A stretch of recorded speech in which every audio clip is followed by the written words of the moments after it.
Il y a des sujets dont personne ne parle, des petits drames silencieux qui se jouent dans l'intimité de nos ventres et de nos âmes.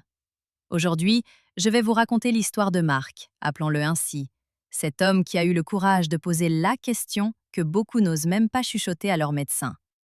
Marc est célibataire. Marc brague. Marc a des dates. Jusque-là, tout va bien. Sauf que Marc a un problème. À chaque rendez-vous galant, son ventre se transforme en usine à gaz. Littéralement. Imaginez la scène.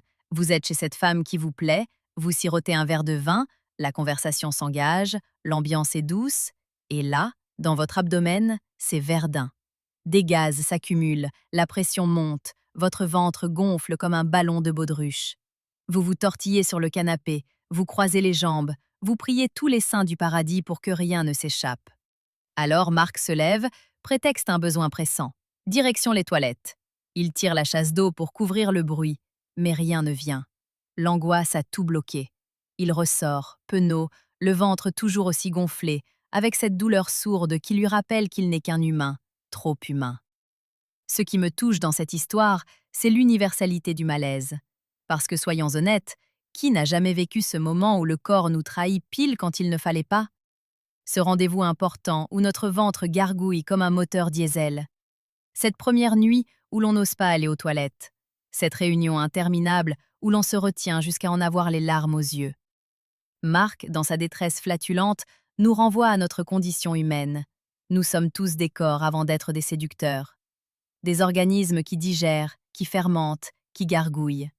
Et plus on stresse, plus le corps se venge. Car oui, c'est bien connu, l'intestin est notre deuxième cerveau. Et quand le premier panique à l'idée de plaire, le second se met en mode survie et produit assez de méthane pour faire décoller une montgolfière. Alors, que faire? D'abord, respirer. Pas seulement pour oxygéner le cerveau, mais parce qu'une respiration abdominale profonde aide vraiment à réguler le système digestif. Ensuite, peut-être éviter les plats gazogènes avant un rendez-vous, les légumineuses, les choux, les boissons gazeuses. On repassera. Mais surtout, et c'est là où je veux en venir, accepter. Accepter qu'on n'est pas des mannequins de cire. Accepter que le corps a ses raisons que la raison ignore. Et peut-être même, un jour, en parler. Parce que l'intimité véritable ne commence pas quand on couche ensemble, mais quand on ose dire « Excuse-moi, j'ai le ventre un peu gonflé ce soir ». Vous seriez surpris de voir à quel point l'autre peut comprendre.